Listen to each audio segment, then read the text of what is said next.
things at the same time. So I'm just standing in the middle of the bathroom going,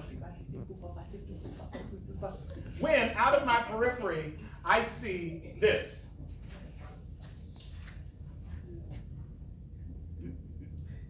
Apparently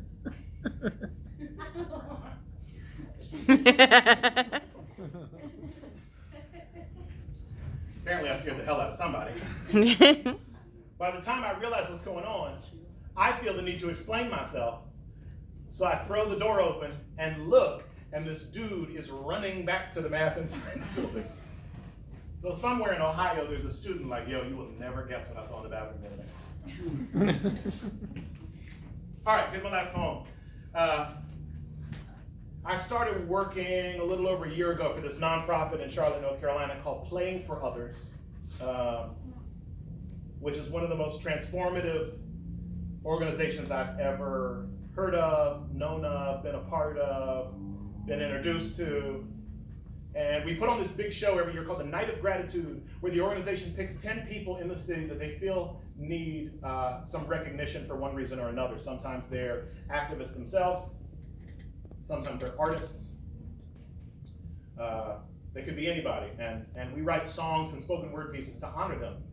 And this was one of the first things that I was ever assigned to do as part of this organization. And it just so happened it was the only person that was being recognized in this event that I knew personally. And rather than write a poem about what they do, I decided to write a poem about who they are. And I feel really strongly about this poem, and I never read it out loud, but I figured I would read it to y'all. And yeah, it's a really powerful organization.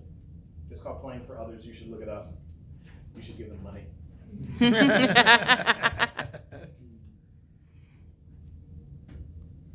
The first lesson the universe ever taught us was the story of the sun, was the power of light, that it comes after darkness, that it follows the night, that it moves in a cycle. It's the first circle of life. But with the passing of time came the desire to find a light when the sun wasn't high, and so came fire. And fire wasn't the sun, but it felt nearly the same.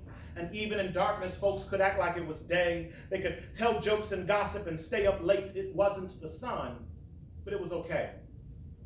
And over the years, we substituted the light, never for something as powerful, never for something as bright, but campfires and torches became lanterns and candles, and getting into trouble and being a handful and believing that we were a part of the dark.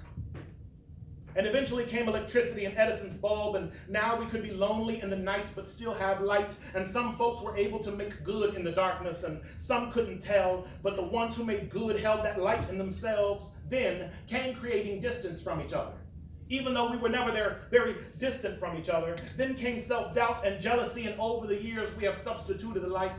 Never for something as powerful, never for something as bright. And with that came replacing sunlight with just some light, came staying up all night but still living in darkness. Then came TVs and computer screens, came social media and comparisons, and our belief that we're not living up to things. We are all hiding in the darkness, staring into our phones, ignoring the people who turn our houses to homes. We all look for something better outside of our lives instead of stoking our own fires and reflecting the light that's inside. And somewhere along the way, we got confused between the light and the day, and because we could not command one, we gave up on both, and we accepted what we were told, that we shouldn't carry the light of our hopes, and we allowed our doubts to cloak us in shame. We don't think we're the sum.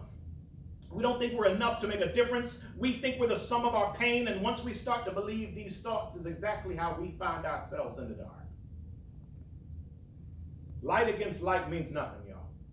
Darkness against darkness means nothing. It is the contrast that gives them meaning. And we know darkness is in the world. We know it exists in a measurable proportion. We know mankind can be consumed by darkness, but who amongst us is brave enough to commit themselves to light, to remind mankind of this earliest lesson? Who will sit with us at dusk, and as the sun goes down, remind us what tomorrow will bring? Who has the bravery?